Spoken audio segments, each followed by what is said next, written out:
Is an alert day for strong winds, heavy rain, and falling temperatures. A lot to cover, and you can see from our picture here showing you the Inner Harbor, that camera very shaky as a line of showers with heavy rain and some strong winds out ahead of it pushes through in the next few hours. In fact, we're expecting to see more rain return, even though it looks dry from that view.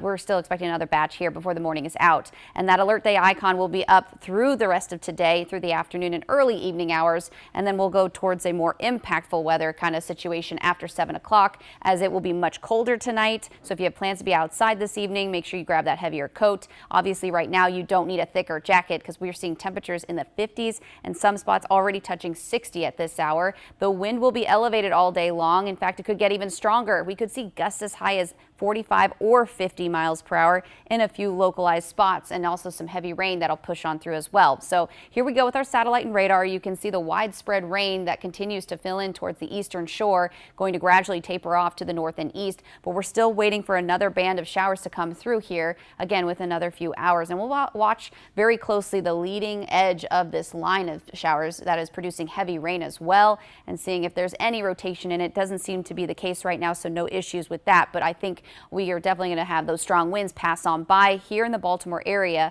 within the next hour or two. So we're showing you our Futurecast model that has that line coming through around 7 o'clock. So again, that's where winds could be even stronger. The rain will eventually taper off everywhere as we move through late morning into midday. So 11 a.m. should be much drier across our area, and we may even get some breaks in the clouds to see some sunshine today, but temperatures will be cooling down. 53 already by 11, dropping into the 40s as we make our way through 4, 5 o'clock, and potentially seeing an additional round of a few showers redeveloping as this trough slides in. So expect another round of maybe a few showers here and there by middle of the day. Then we're dry everywhere this evening into the overnight, and tomorrow morning starting out in the 20s, if not below freezing. So a big swing in temperatures expected over the next 24 hours. And then by the afternoon on Saturday, we'll probably recover to about 42 or 43 degrees. So overall rain chances, again, they're going to be staying elevated through 8 o'clock and then dropping off after 10. Possibly that slight chance or a few showers redeveloping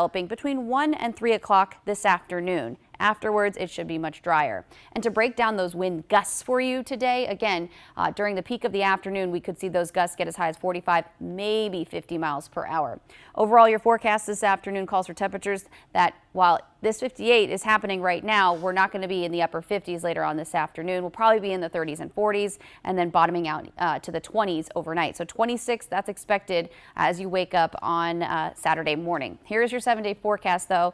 Sunday, obviously the official start of the winter solstice at 10:03 in the morning, and it certainly will feel a little bit closer to normal with temperatures in the upper 40s, almost 50 degrees.